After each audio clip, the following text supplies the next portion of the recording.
कुछ ज़्यादा ही गुणगान कर दिया, इतना योग्य नहीं हूँ वैसे मैं।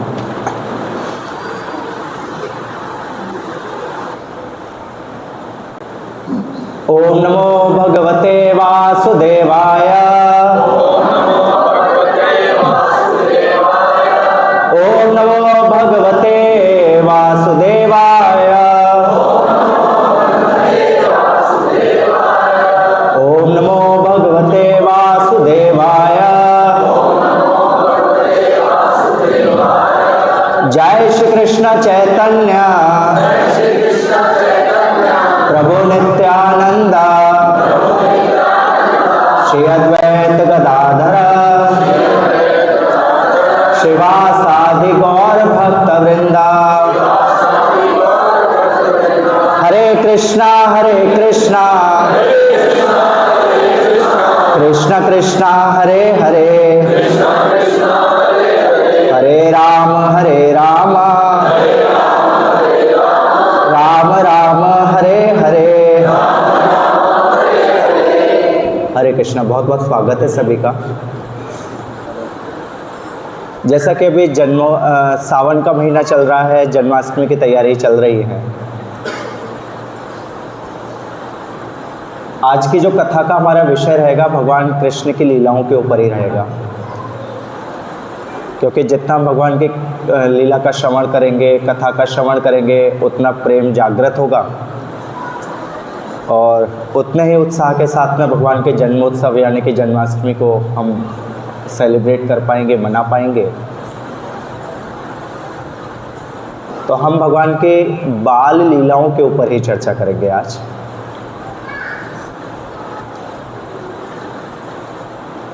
भगवान कृष्ण की दो प्रकार की लीला है।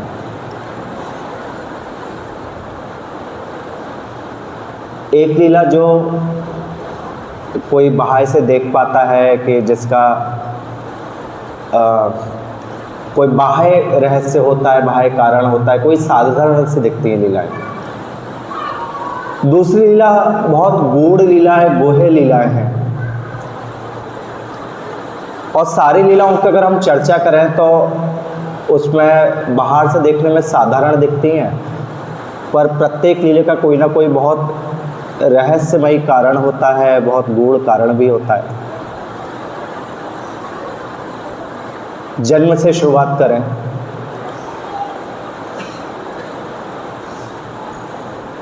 भगवान गीता में अपने जन्म का कारण बताते हैं कि मैं क्यों जन्म लेता हूं या क्यों प्रकट होता हूं। भगवान कहते हैं परित्राणाय साधूनाम विनाशाय च दुष्कृताम धर्म संस्थापनार्थाय संभवामि युगे युगे। भगवान के आने का एकमात्र कारण साधुओं को, भक्तों को आनंद देना है।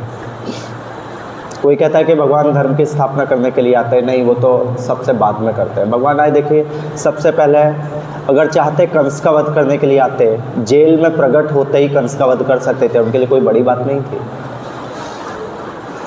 इतना सब करा कि सारे जो चौकीदार थे, पहरेदार थे, सब सो गए, जेल से निकल करके गोकुल तक पहुंच गए, यमुना में बाढ़ आ गई, यशोदा माता तक को भी नहीं पता लगा कब कृष्ण आए।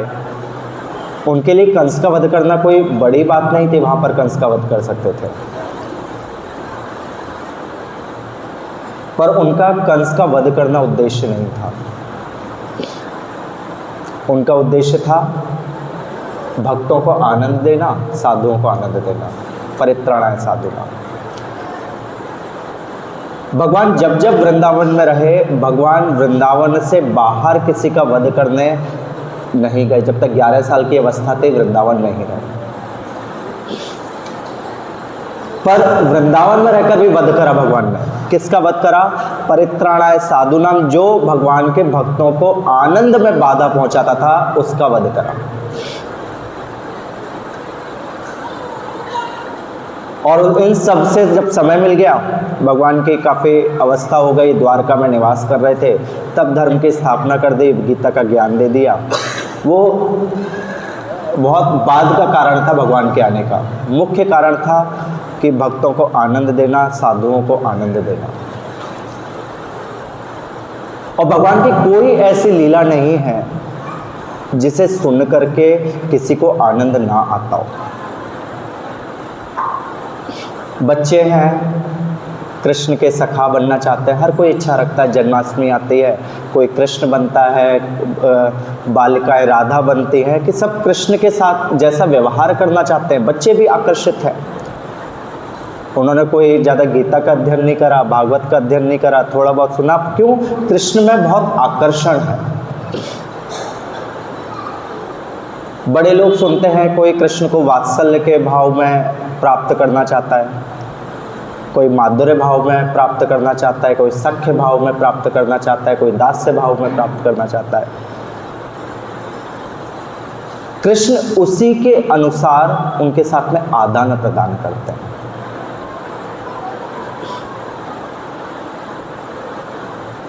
और देखा जाए तो भगवान किसी के साथ में सख्य भाव में आदान प्रदान कर रहे हैं, प्रेम का आदान प्रदान कर रहे हैं, सख्य भाव में, सखा की तरह से, मित्र की तरह से।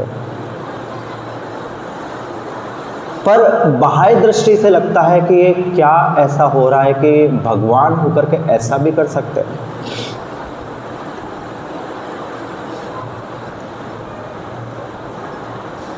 और इतनी रहस्यमय लीला है कि ब्रह्मा जी जो स्वयं स्तुति करने गए थे कि कृष्ण प्रकट हों, कि बहुत ज़्यादा आतंक है कंस का, वो भी विमोहित हो जाते हैं कि ऐसी ऐसी लीला करते हैं। एक लीला है कृष्ण की, बहुत आश्चर्यजनक लीला है। कृष्ण का प्रतिदिन का काम था कि कहीं ना कहीं किसी घर में जाते, माखन चुराते। माखन चुराना तक तो ठीक था, चलो माखन दोबारा कल दूध गाय देंगे, उनका दही जमेगा, बिलोया जाएगा, माखन फिर से बन जाएगा। पर इसके साथ साथ कृष्ण क्या उद्दंडता करते थे कि वो जो बर्तन होते थे उन बर्तनों को भी फोड़ देते थे। और भगवान किसी के घर में गए, चुराने गए माखन, माखन मिला नहीं, तो क्या करते थे? बर्तनों को फोड़ दिया कि इसे पता तो लगे कि हाँ कृष्ण यहाँ पर आए थे। और कुछ गोपियां चालाक हो गई थी, बर्तनों को भी छुपा के रखती थी। तो कृष्ण क्या करते थे कि उनका जो पानी भर के रखा होता, किचन का सामान होता, उस सबको फैला देते, जो तोड़ने का नहीं है उन सबको फैला देते। फिर भी अगर देखते कि सब किचन वगैरह में भी सब कुछ ऐसा नहीं रखा, कि गोपियां बड़ी समझदार हो गई थी कि रोज रोज बर्तन फूट रहे हैं, सामान बिखेरा जा रहा है, तो थोड़ा सावधानी से रखते थे कि कृष्ण के पहुंचना पड़े। तो कुछ नहीं मिलता तो कृष्ण उनके जो छोटे बच्चे सो रहे होते थे उन्हें चिकोटी काट के भाग जाया करते थे कि बच्चा रोएगा, अब जो भी माँ है काम तो नहीं करेगी, बच्चे को चुप कराएगी। क्यों? क्योंकि इसने माखन नहीं रखा। सारी गोपिकाएं परेशान कि एक हो क्या गया है, कृष्ण बहुत उद्दंड हो गए, बहुत उद्दंड हो गए, कैसे इनको सबक सिखाया जाए। तो सारी गोपिकाओं की मीटिंग बैठी, जितनी भी गोपियां थी, कि आज कृष्ण को दंड देना ही देना है, क्योंकि ये तो प्रतिदिन का हो गया। माखन मिलेगा, माखन खाएगा, खाना तो ठीक है, बर्तन फोड़ जाएगा, सामान बिखेर जाएगा, कुछ नहीं मिलेगा तो बच्चों को चिकोटी काट के जाएगा, बच्चे परेशान होंगे, तो इसे आज कुछ भी हो जाए दंड देना ही देना है। सबकी मीटिंग बैठी, एक योजना बनाई गई।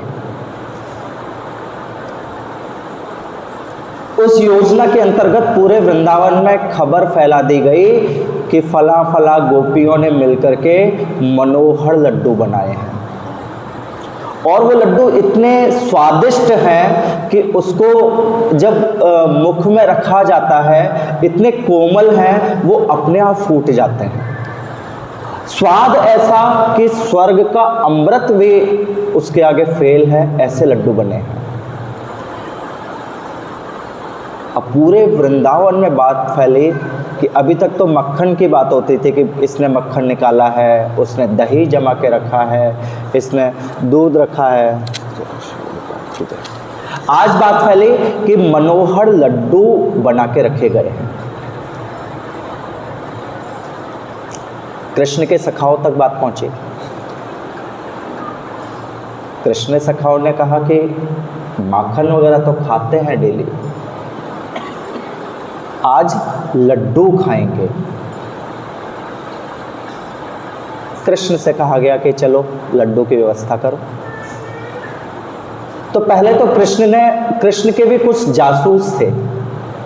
कृष्ण के जासूस कौन थे? जितने वृंदावन के बंदर थे वो कृष्ण के जासूस थे। वो हर घर घर में कूद करके वो सब पता लगाते थे कहाँ क्या रखा है।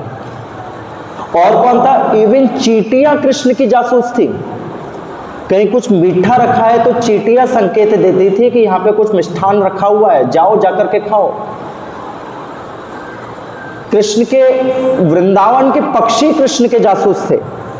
आप देखेंगे कृष्ण कभी बंदरों के साथ खेल रहे हैं, कभी तोते हैं, कोयल है, सब कृष्ण को सूचित किया करते थे कहाँ पर क्या रखा है। कृष्ण उसी के अनुसार योजना बनाते और उसको फिर प्राप्त करते।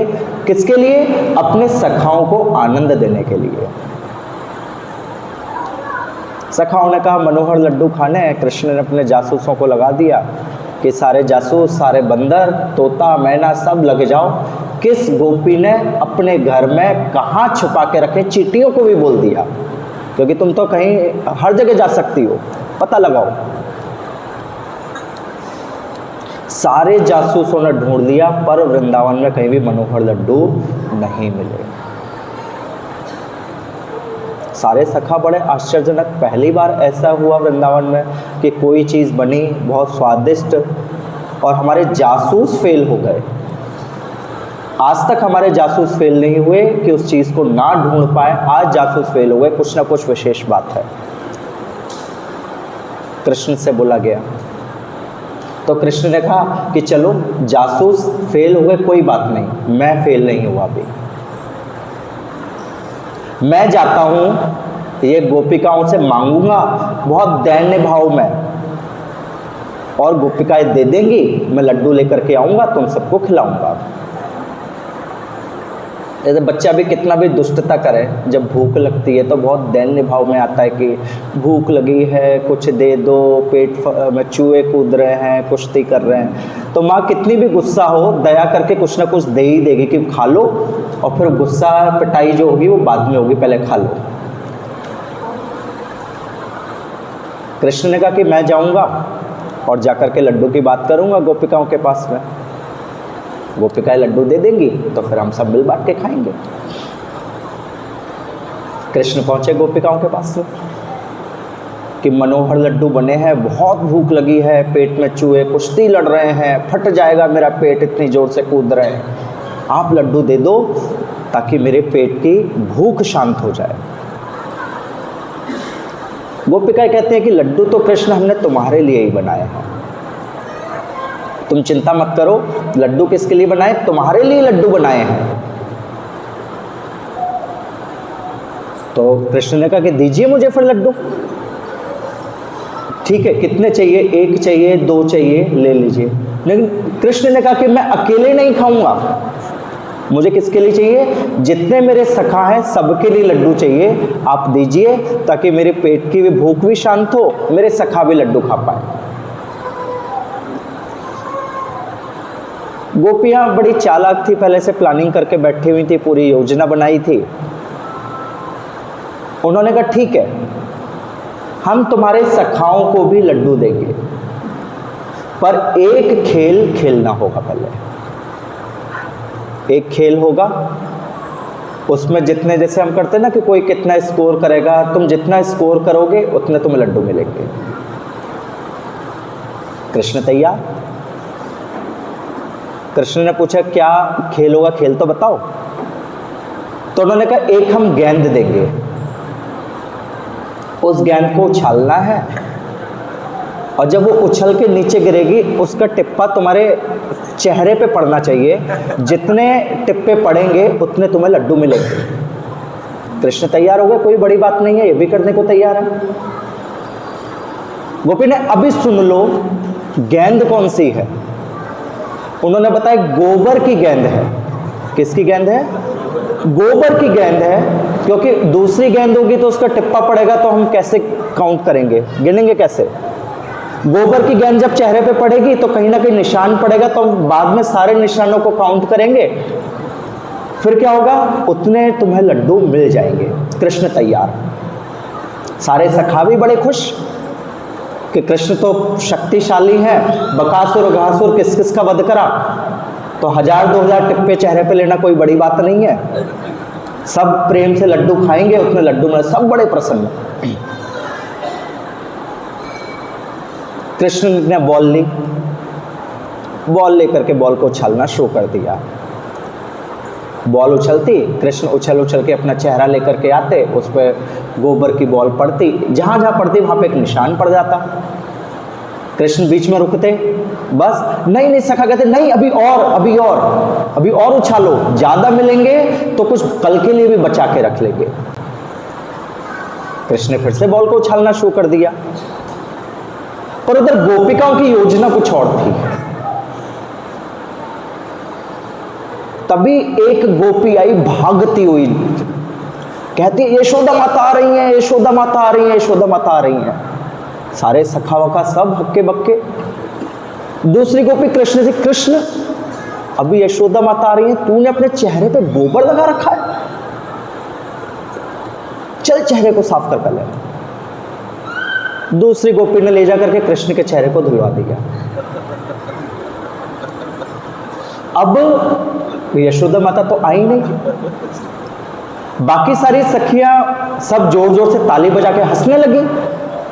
सखा समझ नहीं पाए, तो सखा बोले चलो कोई बात नहीं, नहीं आई यशोदा माता, अब हमारे लड्डू दे दो। तो गोपी ने कहा पहले गिनवाओ तो सही कितनी बोल के टिप्पे पड़े। क्यों? क्योंकि चेहरा दिलवा करके सारे टिप्पों को साफ कर दिया, जो भी निशान पड़े थे गोबर के सारे साफ। कृष्ण कहे बहुत दुष्टता करी, अब मैं नहीं छोड़ूंगा, अब तो मैं कुछ ना कुछ इसका, तुमने जो दुष्टता करी, इतनी मैंने श्रम करा। सखा गिन रहे थे, मधुमंगल श्रीदामा खड़े हुए, सोच रहे उंगलियों पे उंगलियां फेल हो गई, इतनी काउंटिंग करी उन्होंने। बहुत उत्साहित थे कि बहुत सारे लड्डू मिलेंगे, पर गोपियाओं ने सारा जो प्लान था सब चौपट कर दिया कि लड्डू खाने का। कोई बात नहीं, कृष्ण उस समय तो वहां से चले गए। उसके बाद में कृष्ण ने अपने जो सखा थे बंदर, उन सारे बंदरों से बोला कि इन्होंने बहुत उद्दंडता करी है। कृष्ण उद्दंडता करे कोई बात नहीं, गोपियों ने आज उद्दंडता करी है, इसका इन्हें कुछ ना कुछ परिणाम तो मिलना चाहिए। क्या किया जाए? तो उन्होंने क्या करा कि वृंदावन में आज भी जो पुराने लोग हैं वो क्या करते हैं, आपने देखा होगा महिलाओं को पूरा घूंघट करके रहती हैं, वो चेहरे को नहीं दिखाती, और किसी को देखना भी हो तो देखा होगा ऐसे करके थोड़ा सा करके एक खिड़की सी बनाते हैं, उसमें आंख से किसी को देखते। किसी ने देखा है वृंदावन में पूरे चेहरे को ढक करके एक ऐसे करके खिड़की बनाते, उसमें से दिखता है, चेहरे को किसी को नहीं दिखाते। उन्होंने कहा आज इनको हम सबक सिखाएंगे। सारी गोपिकाओं को इन्होंने बहुत उद्दंडता करी, इनको कुछ ना कुछ सजा तो मिलेगी। कृष्ण ने नंद महाराज से बोला कि महाराज बाबा, आज हम वन में गए थे गौचारण करने के लिए, वहां पे एक सिद्ध महात्मा मिले। उन सिद्ध महात्मा ने कहा है कल प्रातःकाल तड़के मतलब कि ब्रह्म मुहूर्त के समय जो जो आएगा उसकी सारी मनोकामना को पूरा करूंगा, पर आना कैसे है? जोड़े से आना है। कैसे आना है? जोड़े से आना है, पति पत्नी दोनों को साथ आना है। नंद बाबा भी बड़े खुश कि हमारे ब्रज में महात्मा सिद्ध महात्मा आए हैं। और देखिए ब्रजवासियों की कोई मनोकामना नहीं थी, ब्रजवासी देवी की भी पूजा करते, किस लिए? कृष्ण सुखी रहे, कृष्ण संपन्न रहे। शिव जी की पूजा करते, कृष्ण संपन्न रहे। यशोदा माता को थोड़ा सा लगता कि कृष्ण की तबीयत खराब है, तुरंत एक दो प्रधान गोपिकाएं थी, किसने देखा हो, दाऊ जी के पास में मंदिर है बंदी आनंदी देवी का, वो मुख्य गोपिका थी, उनसे झाड़ा लगवाने के लिए जाती थी। जैसे होता है ना छोटे बच्चे की नजर उतरवाते हैं, यशोदा माता तुरंत गोद में उठाते ही कृष्ण को लेकर जाते कि लाला की नजर लग गई। जब पैदल चलने लग गए थे तब भी गोद में लेकर जाते नजर उतरवाने के लिए। जब नंद बाबा को पता लगा कि सिद्ध महात्माएं हैं, वो सबकी मनोकामना पूर्ण करेंगे जो ब्रह्म मुहूर्त में जाएगा, उन्होंने पूरे वृंदावन में, पूरे ब्रज में बात फैलवा दी। सुबह जोड़े के साथ में सिद्ध महात्मा के पास जाना है। सिद्ध महात्मा वन में बैठे हुए हैं और वो क्या करेंगे? सबकी मनोकामनाओं को पूर्ण करेंगे। सब तैयार हो गए, अब सिद्ध महात्मा के पास जाएंगे, कुछ भेंट लेकर के जानी है। भेंट के लिए, क्योंकि ऐसा शास्त्र भी कहते हैं कि गुरु राजा के पास में, साधु के पास में कभी भी खाली हाथ नहीं जाना चाहिए। भले एक तुलसी लेकर के जाओ, कुछ प्रसाद लेकर जाओ, कुछ ना कुछ लेकर के जाना चाहिए। तो जब बात फैली तो गोपियों ने, किसी ने कोई पकवान बनाए, किसी ने दूध लिया, किसी ने दही लिया, कि सुबह सिद्ध महात्मा के पास जाना है, ब्रह्म मुहूर्त में जोड़े से जाना है और उससे क्या होगा? हमारी सबकी मनोकामना पूर्ण होगी। सब चल दिए। ब्रह्म मुहूर्त का समय अंधेरे का होता है और सिद्ध महात्मा कौन बैठे थे? एक बंदर के ऊपर दूसरा बंदर, दूसरे बंदर के ऊपर तीसरा बंदर, उसने पटका पहना हुआ। कोई भी आता आशीर्वाद तो बंदर ऐसे करके सिर हिला देता कि हाँ आशीर्वाद।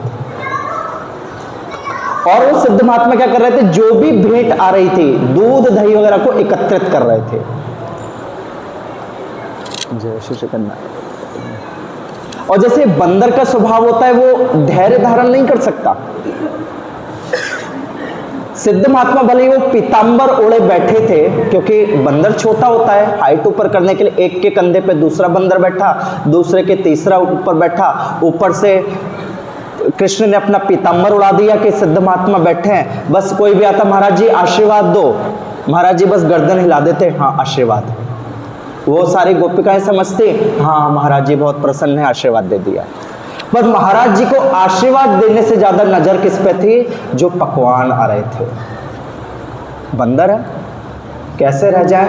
तो नीचे वाला बंदर, वो नीचे से हाथ निकाल के थोड़े थोड़े पकवान लेता, ऊपर वाले को देता, ऊपर वाले दे रहा। तो सब बड़े खुश थे कि महात्मा हम जो भेंट लेकर आए हैं, उन भेंट को भी स्वीकार कर रहे हैं। अभी तक तो ये हुआ चलो भेंट आ रही है। अब उधर बात फैलाई गई कि सब लोग एक साथ खड़े हो जाएं, महात्मा जी सबको एक साथ आशीर्वाद देंगे। सारी गोपियां अपने पतियों के साथ में, कोई जोड़े से बुलाया गया था, वहां पे सब खड़ी हो गई। और आशीर्वाद यह है कि आपकी जोड़ी बनी रहे। महात्मा जी मौन व्रत पे है, बोलते नहीं, बस गर्दन को ऊपर नीचे करके हिलाते हैं।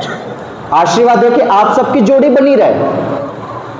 और इतने में जो छोटे बंदर थे, उन्होंने क्या करा कि अगर ए गोपी का बी पति है तो ए गोपी का जो पल्लू था वो सी गोपी के साथ बांध दिया। मतलब कि जोड़े अगल बगल करके जोड़े सबके बना दिए। जैसे सब खड़े हैं, अंधेरे का समय, सुबह सुबह इतना उजाला तो नहीं होता, सबके जोड़े अलग अलग बन गए। किसी का गोपी के साथ में किसी का बांध दिया, किसी को किसी के साथ में बांध दिया। उसके बाद में एक सखा ने घोषणा कर दी, बाबा ने कहा है कि आप सबका गठजोड़ा हमेशा बना रहे और आप इसी तरह से ब्रज में वास करते रहे। सब बड़े खुश कि बाबा का आशीर्वाद भी मिल गया। सिद्ध महात्मा नंद महाराज भी बड़े खुश कि हमारे पूरे ब्रजवासियों को आशीर्वाद मिला। इसलिए अब आपको आशीर्वाद मिल गया, क्योंकि सारे सखाओं को जल्दी किसकी थी? वो जो भेंट आई है उसको खाने की, दूध दही को खाने की। उनसे बोला गया अब आप लोग अपने अपने घर जा सकते हैं। जाने लगे। अब उधर गोपियों की जैसे आदत थी, मुंह ढका हुआ था, दिख तो रानी था, उस गोपी का पल्लू बांध दिया किसी दूसरे गोप के साथ में, उसके पति के साथ नहीं बांधा, किसी दूसरे के साथ बांध दिया। अब जब घर जाने की बात आई तो गोपी अपने घर जा रही, वो गोप अपने घर जा रहा, रास्ता तो पता था। अब गोपी वो उधर खींचे, वो उधर खींचे, बाहर जाकर के बड़ी युद्ध की स्थिति हो गई। वो कहीं पागल हो गई है। बाबा ने तो आशीर्वाद दिया कि जोड़ी बनी रहे, और यहां पे तो बाहर निकलते ही जोड़ी टूटने की बात हो गई। एक कह रही है कि इधर घर जाओ, एक कह रही है उधर घर जाओ। तभी क्या हुआ, अब ये सारे सखा थे, बंदर थे, नियंत्रण तो किसी पे नहीं। बंदर ऐसा होता है, धैर्य नहीं। उधर अंदर सखाओं में लड़ाई हो गई। एक सखा 4 मालपुए खा गया, एक को 1 मालपुआ नहीं मिला। कोई बंदर पूरी मक्खन की मटकी उठा के ले गया, वो अकेले खा रहा है, दूसरे बंदर लड़ाई कर रहे हैं, अंदर सखाओं में लड़ाई। और लड़ाई इतनी हुई, लड़ते लड़ते बाहर आए। यशोदा माता ने देखा है कुछ अजीब सी स्थिति हो रही है। ये महात्मा कुछ अजीब है, क्योंकि सखाओं में कभी नहीं लड़ते, ये आपस में लड़ रहे हैं। पति पत्नियों में लड़ाई नहीं होती, ये आपस में लड़ रही है। कुछ ना कुछ तो विशेष बात है। यशोदा माता जब अंदर पहुंची, जो महात्मा जी बैठे हुए थे, वो पीतांबर तो नीचे पड़ा हुआ, वो तीनों महात्मा जी बैठे हुए थे, जल्दी जल्दी लड्डू वगैरह खाने में लगे हुए। माता समझ गई कौन महात्मा है, कौन सा आशीर्वाद था। माता ने वही जो गौचारण का जो डंडा पड़ा था वो उठा करके सबको दौड़ा लिया, और बाद में आके बोला कि भैया ये इनकी सारे ग्वालों की करतूत है जिस कारण से ऐसा हुआ। अब कोई भी इस लीला को देखेगा, कहेगा कि ये तो कृष्ण कैसे भगवान है। कृष्ण भगवान वाली हरकतें तो नहीं करते। बताओ, पत्नी किसी और की है, बांध किसी और के साथ दिया, और कोई नहीं मिला, खुद आशीर्वाद देते, बंदर को बिठा करके गर्दन हिला के आशीर्वाद दिलवा रहे हैं। और कोई नहीं मिला, लड्डू की क्या कमी, लक्ष्मी जिसकी पति है, गोबर की गेंद को उछाल रहे हैं, किसके लिए, लड्डू के लिए।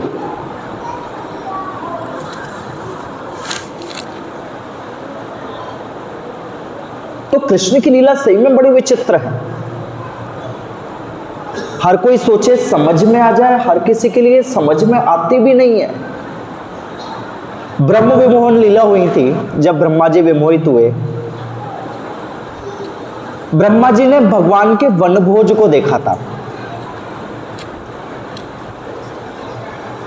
सारे ग्वाल बाल एकत्र थे, वनभोज यानी कि सब गौचारण के लिए जाते थे, तो छोटे छोटे से पोटले मिलते थे, जिसमें कलेऊ बोलते हैं नाश्ते को, ब्रज में नाश्ते को कलेऊ बोलते हैं।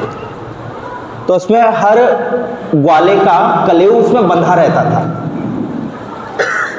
तो जब सबके बैठे थे, कलेऊ कर रहे थे, तो कलेऊ करते करते ब्रह्मा जी आए उस समय देखने के लिए। देखकर तो आऊं, बड़ी स्तुति करी, बड़ी प्रार्थना करी, भगवान आ गए हैं, भगवान किस स्थिति में है, क्या कर रहे, देखकर तो आऊं। भगवान क्या कर रहे थे उस समय जब ब्रह्मा जी आए? श्रीदामा लड्डू लेकर के आया था। लड्डू था एक। श्रीदामा कृष्ण को दिखा रहा, आहा बहुत सुंदर लड्डू है, मोतीचूर का लड्डू है, तो कितना बड़ा है।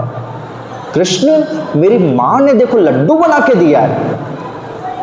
तो कृष्ण का मुझे दे दो। नहीं, एक ही लड्डू है, इसे तो मैं खाऊंगा। और श्रीदामा ने क्या करा, तुरंत अपने मुख में डाल लिया। कृष्ण ने कहा अच्छा, मुझे खिलाए बिना लड्डू खा लिया। कृष्ण ने क्या करा, ऐसा घूंसा लेकर के दोनों मुंह में मारे, लड्डू मुंह से बाहर आ गया। कृष्ण ने उठाया, उसे खा गए लड्डू को। ब्रह्मा जी ने देखा, ब्रह्मा जी कह रहे हैं कैसा भगवान है, इसमें शुचिता का कोई विचार ही नहीं है, झूठा क्या होता है ये जानता नहीं है। भगवान को तो हम देखते ना कि कुछ भी भोग लगना है, कोई खाएगा नहीं, कोई छुएगा नहीं, बिल्कुल पवित्रता का ध्यान रखते हुए भगवान को भोग लगाना है। पर ये भगवान कैसा, ये मुंह में से निकाल करके झूठा खा रहा है। नहीं, कुछ ना कुछ तो संशय है। ये भगवान नहीं। चलो देखता हूं एक और बार। दूसरा भगवान ने क्या करा कि वहां पे कबड्डी हो रही थी। ब्रह्मा जी ने क्या देखा? कबड्डी हो रही थी। और जैसा अभी तक सुना था कि ब्रह्मा जी कहते भगवान का कोई भी पराजित नहीं कर सकता, भगवान हमेशा जय की प्राप्ति होती है, हमेशा विजय रहते हैं। उधर कबड्डी में क्या हुआ? भगवान हार गए हैं। हारने वाले पक्ष को क्या करना था? जीतने वाले पक्ष को अपनी पिड्डी पे बिठा करके, बोलते ना पीठ पे बिठाते हैं, ब्रज में उसे पिड्डी बोलते हैं, कि पिड्डी पे बिठा करके लेकर के जाना है, उसे पीठ पे बिठा करके लेकर जाना है। दोबारा देखा तो कृष्ण क्या कर रहे थे? साधारण से ग्वाले को अपनी पीठ पे बिठा करके दौड़ लगा रहे थे। ब्रह्मा जी ने कहा ये तो भगवान नहीं हो सकता, भगवान कैसे किसी को बिठाएंगे? भगवान तो स्वयं गरुड़ पर बैठते हैं, और भगवान का जो वाहन है गरुड़, वो क्या है? मन की गति से भी तेज चलता है। मोहित हो गए ब्रह्मा जी, और सारे ग्वाल बाल को लेकर के चले गए, क्योंकि ब्रह्मा जी जिन्होंने स्तुति करके भगवान को बुलाया, वो भी भगवान की इन लीलाओं को नहीं समझ पाते, क्योंकि देखने में लगता है बहुत साधारण लीला है, पर वास्तव में बहुत प्रेम का आदान प्रदान है भगवान की लीलाओं में। साधारण लीला नहीं है कोई भी, हर किसी के लिए जानना संभव भी नहीं हो पाता। ब्रह्मा जी ने बहुत स्तुति करी। देखिए, दो व्यक्तियों ने ब्रज में अपराध करा था ब्रजवासियों के प्रति। मुझे कितने बजे तक करना है? कितने बजे तक करना है? 5। ठीक। दो व्यक्तियों ने अपराध करा था ब्रजवासियों के प्रति। पहले थे इंद्र, दूसरे थे ब्रह्मा।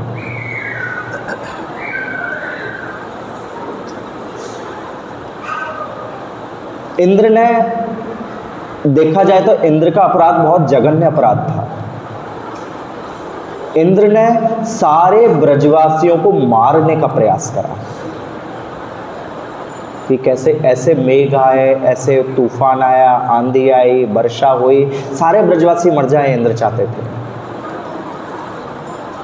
ब्रह्मा जी ने कम से कम मारने का प्रयास नहीं करा। ब्रह्मा जी ने केवल बछड़ों को और ग्वालों को, जो गोप बालक थे, उनको हरण करके अपने ब्रह्मलोक लेकर के गए थे।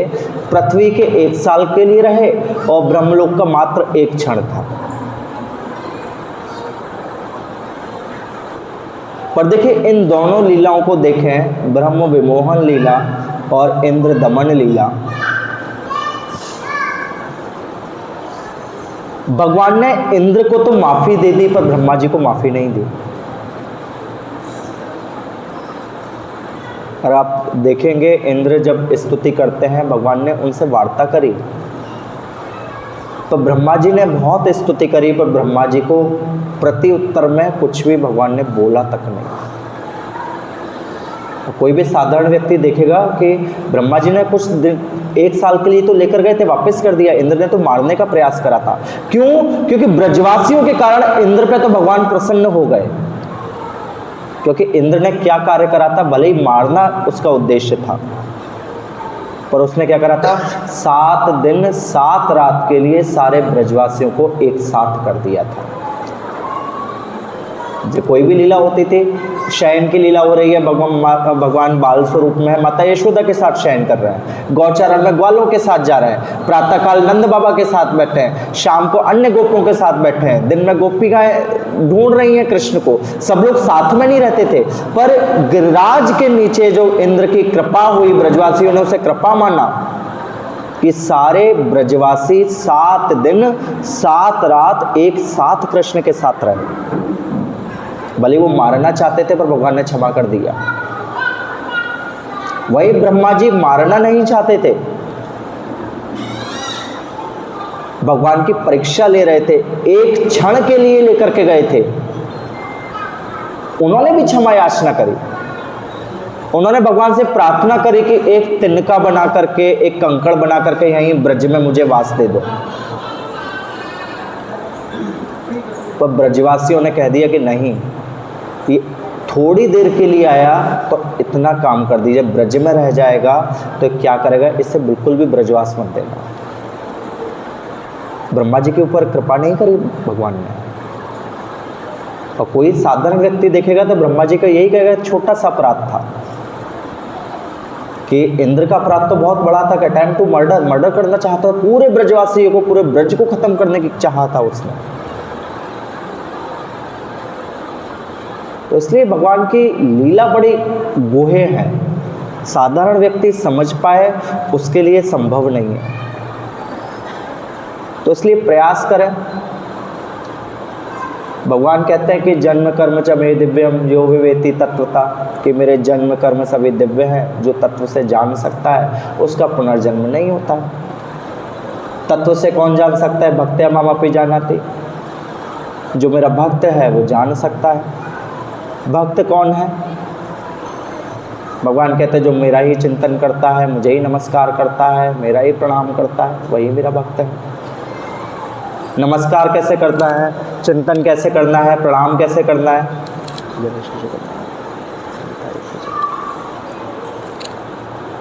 वो किसी भक्त के आश्रय में रहकर ही हो सकता है। भक्ति की प्रारंभिक अवस्था, यदि हम कृष्ण की लीलाओं को जानना भी चाहते हैं, कृष्ण को समझना भी चाहते हैं, यदि हम किसी भक्त के आश्रय में नहीं हैं, कोई स्वतंत्र रूप से कृष्ण का भी नहीं समझ सकता। हमारी भक्ति स्वतंत्र होने के लिए नहीं है, हमारी भक्ति अधीनस्थता को स्वीकार करने के लिए है। हमें भक्ति करनी है किसी भक्त की अधीनस्थता को स्वीकार करके। स्वतंत्र होकर के कुछ भी नहीं प्राप्त होने वाला। भगवान स्वयं अधीनस्थ होने में विश्वास करते हैं, आनंद की अनुभूति होती है। कहते हैं ना कि उसमें रसखान जी लिखते हैं, ताहे अहीर के छोहरिया छछिया बर छाछ पे नाच नचावे। भगवान है, उनके मनोरंजन के लिए हम सब हैं, पर वो क्या करते हैं? ब्रज गोपांगनाओं के मनोरंजन करने के लिए ब्रज गोपांगनाएं कहती हैं कि तुम्हें छाछ मिलेगी, नाचोगे? और भगवान कहते हैं हाँ नाचूंगा, छाछ देना, मैं नाचूंगा। यशोदा माता नचाती हैं, नाचे नंदलाल नचावे हरि की मैया। बहुत सारे अष्टायाम कवि हुए हैं, उन्होंने बहुत सुंदर सुंदर पद लिखे हैं। सारे ग्वाल नचाते हैं, सारे ग्वाल खिलाते हैं। कब? क्योंकि भगवान भी अधीनस्थता को स्वीकार करता है। भगवान कहते हैं वृंदावन में रखे, मैं तो भगवान हूं, सुदर्शनधारी हूं, तुम मुझे नचाओगे, मैं सुदर्शन से पूरे छाछ को अपने पास खींच के ले आऊंगा। आनंद नहीं आएगा? देखिए, गोपियों को भी अलग आनंद की अनुभूति होती है। हमारे भारत का एक कल्चर है कि हमारे यहाँ पर खाने से ज़्यादा खिलाने में आनंद आता है। ये माताएं अच्छे से जानती हैं। तभी किसी कोई माता प्रसाद के लिए बुलाए तो समझ जाओ कि आज पेट गड़बड़ होने वाला है। क्यों? वो कहेंगे एक और, क्योंकि ये स्वभाव है, खाने से ज़्यादा खिलाने में आनंद आता है। वही गोपिकाओं को, ठीक है, अपना खाया क्या है, कृष्ण खाएंगे, बड़े आनंद की अनुभूति है। जब रसोई बनाते हैं उनसे पूछे कितना आनंद आता है कि जब हम ठाकुर के लिए रसोई बनाएं। तो भगवान भी अधीनस्थ होकर के आनंदित होते हैं। हम भी कृष्ण को जानना चाहते हैं, कृष्ण को समझना चाहते हैं। यदि हम किसी भक्त का आश्रय स्वीकार नहीं करेंगे, भक्त की अधीनता को स्वीकार नहीं करेंगे, तो कुछ भी करते रहें। बहुत से लोग हैं स्वतंत्र होकर करते हैं, कभी कुछ करते हैं, 10-15 दिन करा, मज़ा नहीं आ रहा, फिर कुछ और चालू कर दिया, फिर 10-15 दिन करा, फिर मज़ा नहीं आ रहा, फिर कुछ, वो मज़ा ही ढूंढते रहते हैं और कभी मज़ा नहीं आ पाता उन्हें। मज़ा कब आएगा? जब हम किसी भक्त का आश्रय स्वीकार करके, भक्त के अधीन होकर के कुछ करने का प्रयास करेंगे, तभी हमें मज़ा आएगा, नहीं तो मज़ा नहीं आएगा। लोगों के मंत्र भी चेंज हो जाते हैं। लोगों के तिलक भी चेंज हो जाते हैं। कोई गोपी चंदन लगाता है, कभी राधा कुंड लगाता है। आजकल तो एक नया फैशन चला है, ऊपर का चरण लगाना है, नीचे बस एक तुलसी लगा लो, एक नया फैशन है। कोई कैसा लगाता है, कैसे, क्यों? मजा नहीं आ रहा है। मजा कब आएगा? जब किसी भक्त की अधीनस्थता को स्वीकार करेंगे तब। भक्ति कैद होने के लिए कर रहे हैं। कहाँ कैद होना है? किसी भक्त के आश्रय में कैद होना है। क्योंकि हम भक्त के आश्रय में कैद हो गए, भगवान कहते हैं मैं तो भक्त कैद करके रखते हैं मुझे, तो जेल में पहुंचेंगे, भक्त की जेल में, तो वहाँ पे भगवान पहले से ही बैठे होंगे। भगवान का नाम है आनंद स्वरूप। भगवान के पास जाने से बोलना नहीं पड़ता कि मैं आनंद चाहिए। जैसे अग्नि के पास जाते हैं, बोलते हैं कि हमें ताप चाहिए, अग्नि के पास पहुंच जाओ, ताप मिल जाएगा। बर्फ़ के पास जाने से नहीं बोलना पड़ता कि ठंडक चाहिए, पहुंच जाओ, ठंडक मिल जाएगी। भगवान के पास जाने से भी नहीं बोलना पड़ता कि हमें आनंद चाहिए। और भगवान कहाँ है? भक्त की कैद में। भगवान कहाँ है? कहीं नहीं मिलेंगे भगवान। भगवान को भक्तों ने कैद करके रखा हुआ है। कहाँ रखते हैं? अपने हृदय रूपी जेल में रखते हैं। यदि हम भक्त की अधीनस्थता को स्वीकार करेंगे तो हम भी कैद में हो जाएंगे, दोनों कैदी साथ रहेंगे, एक कैदी भगवान और हम, तो आराम से आनंद ही आनंद बनेगा। तो इसलिए ये ध्यान रखिए, स्वतंत्र होकर के भक्ति नहीं हो पाएगी। कृष्ण को जानना है, कृष्ण की लीलाओं को समझना है, तो अधीनस्थता स्वीकार करनी ही पड़ेगी, नहीं तो सब कुछ दीवार को ढक्का देने जैसा है, कुछ भी हाथ में नहीं आएगा। हरे कृष्णा। बहुत बहुत धन्यवाद सभी का। माफ़ करिएगा, बहुत लेट हो गया मैं, नहीं तो और चर्चा करते, फिर कभी अवसर मिलेगा फिर चर्चा करेंगे। हरे कृष्णा।